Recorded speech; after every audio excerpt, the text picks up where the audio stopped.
नमस्कार साथियों, आप सभी मीडिया कर्मियों का सबसे पहले मैं धन्यवाद करता हूं। और आज एक बहुत ही महत्वपूर्ण मीटिंग आदरणीय खड़गे जी, आदरणीय राहुल जी और केसी वेणुगोपाल जी ने उत्तराखंड के संबंध में ली है, जिसमें उत्तराखंड के मुख्य जो हमारे लीडर्स हैं वो मौजूद रहे। सभी ने दिल खोलकर अपनी अपनी बातें इस दौरान रखी। जो हमारी कमियां हैं उसके बारे में चर्चा की, हमें आगे चलना कैसे है उसके बारे में चर्चा की।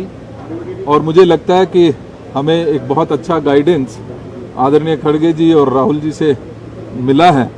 और मुझे पूरी उम्मीद है कि जो 2024 का रास्ता है वो इस मीटिंग से कहीं ना कहीं मजबूत होकर हम यहाँ से निकलेंगे। और जो सुझाव जो हमें प्रोग्राम मिले हैं उनको मजबूती के साथ हम उत्तराखंड में उसको लागू करने के कार्यक्रम करेंगे। मैं आदरणीय अध्यक्ष जी जो करण जी हैं हमारे, वो हमारे बीच में हैं। मैं उनसे जो आगे का कार्यक्रम है उसके बारे में चर्चा करने के लिए आप सभी के सामने आमंत्रित करता हूँ।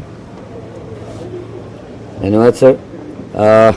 आज की जो बैठक रही बहुत ही महत्वपूर्ण थी और आदरणीय राहुल गांधी जी और आदरणीय खड़गे साहब ने आज बहुत अच्छा हमको गाइड भी किया है कि 2024 के लिए हमको क्या करना है।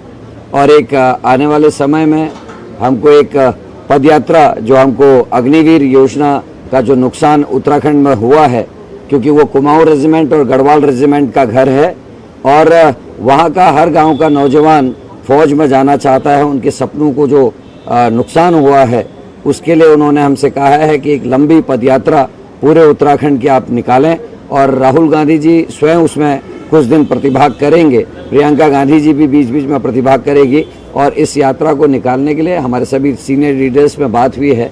जल्दी यहाँ से जाने के बाद हम उसका रोड मैप तैयार करेंगे और कब से कब तक वो यात्रा चलेगी इस बारे में आप सबको भी समय से सूचित हम लोग करेंगे। और निश्चित ही उनकी इस बात से हमारा उत्साह बढ़ा है। राहुल जी स्वयं 10 दिन के लगभग उस यात्रा में प्रतिभाग करेंगे। और उत्तराखंड के जो नौजवानों के बीच में हम रूट्स में जा रहे हैं वहाँ निश्चित ही ये बात सबसे महत्वपूर्ण है। और उसके अलावा अंकिता और मर्डर केस और उसमें जो महिलाओं के संग अत्याचार हो रहे, इन इश्यूज़ को भी अलग से हम उठाएंगे। लेकिन ये यात्रा पूरी तरीके से अग्निवीर और जो भर्ती घोटाले हुए हैं तथा बेरोजगारों के साथ जो अन्याय उत्तराखंड में हो रहा है उसको लेकर एक लंबी पदयात्रा निकालने की बात हम लोग कर रहे हैं। आदरणीय CLP साहब। धन्यवाद। आज आदरणीय अध्यक्ष जी और आदरणीय राहुल गांधी जी और हमारे जो प्रभारी हैं संगठन महामंत्री आदरणीय वेणुगोपाल जी के साथ विस्तृत रूप से चर्चा हुई।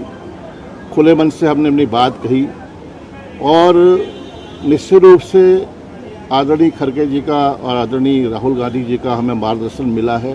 एक रोड मैप तैयार किया है, भविष्य की ये रूपरेखा तय की है।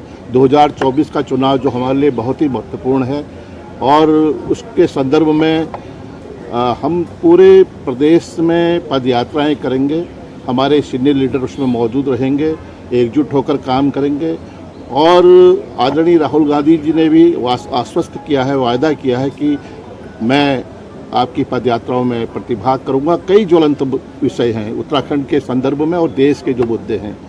आज उत्तराखंड में माहौल बदल रहा है, बदलाव दिखाई दे रहा है और हमारी कोशिश है कि हम जनता के बीच में जाकर संपर्क करें, संवाद करें और उनके जो भी मुद्दे हैं उसको ज्वलंत तरीके से सरकार के सामने उठाएं और बाध्य करें सरकार को कि आपने जिस तरह से सेना में अग्निवीर के नाम से जो आपने युवाओं को ठगने का काम किया है, कई मुद्दे ऐसे हैं, दलितों का उत्पीड़न हो रहा है, हमारी जो मातृशक्ति है अंकिता हत्याकांड के आज भी जो हत्यारे हैं वो आज भी बेनकाब नहीं हुए हैं। और रिवर्स पलायन की बात करने वाली है सरकार। आज पलायन करने को हमारे नौजवान मजबूर हैं। जो आपने देखा कि जिस तरह से पेपर लीक हुए हैं और घोटाले हुए हैं, हमने CBI की जांच की, हमने मांग की, हमने कहा है कि इसकी न्यायिक जांच होनी चाहिए। हमने हाईकोर्ट के सिटिंग जज के निगरानी में जांच होनी चाहिए, लेकिन सरकार उन मामलों को दबाना चाहती है। तो इन्हीं मुद्दों को लेकर हम जनता के बीच में पदयात्राओं के माध्यम से संवाद स्थापित करेंगे, संपर्क करेंगे और हम सब लोग एकजुट होकर पूरी तैयारी के साथ आने वाले लोकसभा के चुनाव में एक रूपरेखा रणनीति भी तैयार करेंगे। अगर आप भी आज़ाद पत्रकारिता को पसंद करते हैं तो आज़ाद प्रेस के मिशन में सहयोग करें। आज़ाद प्रेस को सब्सक्राइब करें, लाइक करें